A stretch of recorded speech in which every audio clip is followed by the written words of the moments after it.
Bienvenue sur Vocomédia TV. Si vous aimez notre chaîne, n'oubliez pas de cliquer sur la cloche de notification et de vous abonner pour ne rien rater des dernières actualités. Visé par une enquête, l'avocat anti-vax Fabrice Divisio quitte la robe pour prendre le large. L'avocat de Didier Raoult, devenu figure médiatique et défenseur des opposants à la vaccination contre le Covid-19, Fabrice Divisio a annoncé sur Twitter qu'il se retirait de la vie publique et quittait la profession d'avocat. Dans le même temps, le Conseil de l'Ordre des avocats a fait savoir qu'une enquête pour des manquements déontologiques le visait. Le mois de septembre ne porte pas que des mauvaises nouvelles. Si Marianne s'émouvait, hier, de retrait annoncé de l'avocat gilet jaune François Boulot, c'est aujourd'hui au tour de son confrère anti-vax Fabrice Divisio d'annoncer son départ.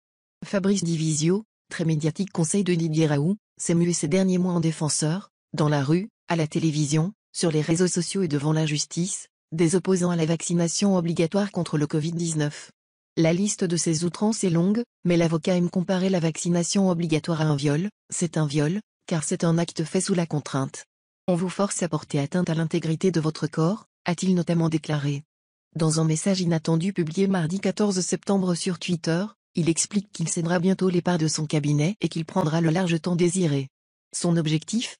M'occuper de ma fille et de ses chevaux. En toute simplicité. Hasard de calendrier ou non, France Info révèle cet après-midi que Fabrice Divisio est visé par une enquête déontologique du Conseil de l'Ordre des avocats du barreau de Paris. Si l'objet exact de l'enquête n'est pas connu, l'avocat a fait savoir à la presse qu'il n'était pas inquiet. Pourquoi le serais-je ? Encore plus si on considère que je ne sais pas sur quoi cette enquête porte. Mais il est normal que l'ordre s'interroge. Et du coup m'interroge, le meilleur moyen de mettre fin à des rumeurs est toujours de faire la vérité, a-t-il indiqué à BFM TV.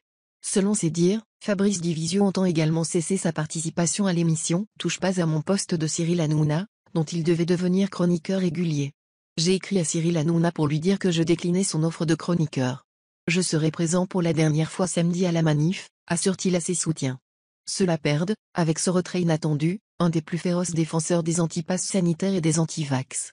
Prolixe et procédurier, Fabrice Divisio est à l'origine de plus de 16 500 plaintes devant la Cour de justice de la République qui ont conduit à la mise en examen de l'ancienne ministre de la Santé Agnès Buzyn pour mise en danger de la vie d'autrui et à des perquisitions chez Olivier Véran, Édouard Philippe ou Sibeth Ndiaye.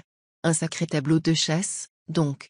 Menace de renvoi d'une collaboratrice vaccinée. L'enquête déontologique qui le vise et l'annonce de son retrait surviennent quelques jours après que l'avocat a déclenché une énième polémique sur Twitter.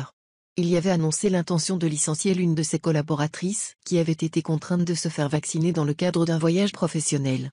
La collab mérite le renvoi. Quand on n'est pas capable d'assumer ses convictions et qu'on accepte la contrainte, on n'a rien à faire chez moi. Je me fous qu'elle soit vaccinée, mais à un moment on assume ses convictions et on arrête de dire que c'est de la faute d'autres. A-t-il fustigé. De nombreux internautes se sont émus du sort réservé à cette collaboratrice et du peu de cas que fait l'avocat des principes élémentaires de la déontologie et du droit du travail.